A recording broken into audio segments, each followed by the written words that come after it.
नमस्कार विद्यार्थी मित्रांनो, सर्वज्ञ एज्युकेशन या युट्यूब चॅनलवर तुमचं सर्वांचं स्वागत आहे.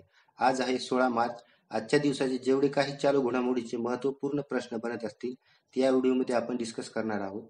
तर व्हिडिओला सुरुवात करूया. पहिला प्रश्न, पंतप्रधान नरेंद्र मोदींनी कोणत्या राज्यात भारतातील पहिल्या व्यावसायिक सेमीकंडक्टर फॅब्रिकेशन सेवेची पायाभरणी केली?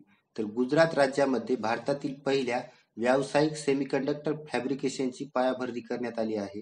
या सेमीकंडक्टर फॅब्रिकेशनचे निर्माण टाटा इलेक्ट्रॉनिक्स प्रायव्हेट लिमिटेड या कंपनीद्वारे करण्यात आले. यासाठी एकूण 91,000 कोटी एवढा खर्च आला. दुसरा प्रश्न, कोणत्या शहरात देशातील पहिल्या फ्युचर लॅब्स केंद्राचे उद्घाटन करण्यात आले? तर तिरुअनंतपुरम या शहरात देशातील पहिल्या फ्युचर लॅब्स केंद्राचे उद्घाटन करण्यात आले. या केंद्राचे उद्घाटन केंद्रीय मंत्री राजीव चंद्रशेखर यांच्या हस्ते करण्यात आले.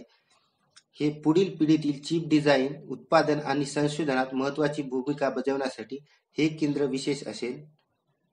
तिसरा प्रश्न, अलीकडेच केंद्रीय जलशक्ती मंत्री गजेंद्र सिंह शेखावत यांनी जलशक्ती अभियान कॅच द रेन 2024 मोहिमेची 5वी आवृत्ती सुरू केली.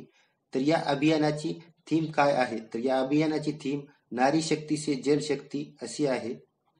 हे राष्ट्रीय जल अभियान जलसंपदा विभाग, नदी विकास आणि गंगा पुनरुज्जीवन अंतर्गत पेयजल आणि स्वच्छता विभागाच्या सहकार्याने हे अभियान राबवले जाणार आहे. जलजीवन मिशनची सुरुवात 2019 मध्ये करण्यात आली होती, ज्याचा उद्देश प्रत्येक ग्रामीण कुटुंबाला प्रति व्यक्ती 55 लिटर पाण्याचा पुरवठा करणे हा आहे.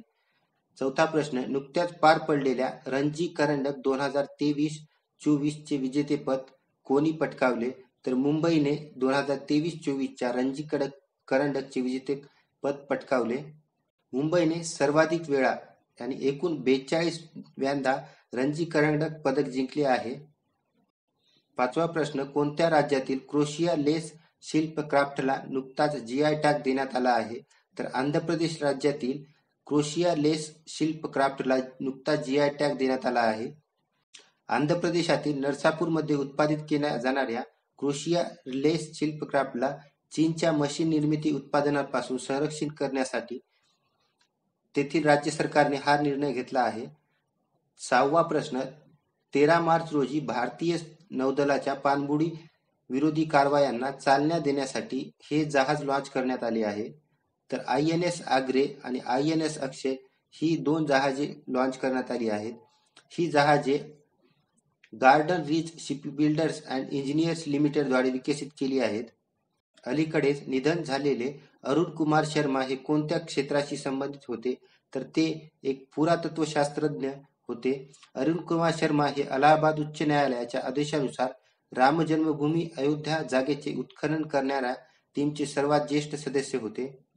अरुण कुमार यांना 2017 मध्ये तत्कालीन राष्ट्रपती प्रणब मुखर्जी यांच्या हस्ते पद्मश्री पुरस्कार प्रदान करण्यात आला होता. आठवा प्रश्न, पंतप्रधान नरेंद्र मोदी यांनी अलीकडेच लचित बोरफुकन यांच्या पुतळ्याचे अनावरण केले आहे. तर हा पुतळा किती फूट उंच आहे? या पुतळ्याची उंची 125 फूट एवढी आहे. आसाम राज्यातील जोरहाट शहरात अहोम कमांडर लचित बोरफुकन यांच्या 125 फूट कांस्य पुतळ्याचे अनावरण केले आहे. लचित बोरफुकन यांनी मुघलांविरुद्ध सराई घाटचे युद्ध लढले होते, जे एकूण 1671 मध्ये झाले होते. आंतरराष्ट्रीय गणित दिवस कधी साजरा केला जातो? तर दरवर्षी 14 मार्च रोजी आंतरराष्ट्रीय गणित दिवस साजरा केला जातो. शेवटचा प्रश्न तुमच्यासाठी, पंतप्रधानांच्या हस्ते उद्घाटन करण्यात आलेले कोचरबा आश्रम कोणत्या राज्यात आहे? या प्रश्नाचं उत्तर तुम्ही कमेंट बॉक्समध्ये द्यायचं आहे. व्हिडिओ आवडला असेल तर लाईक करा,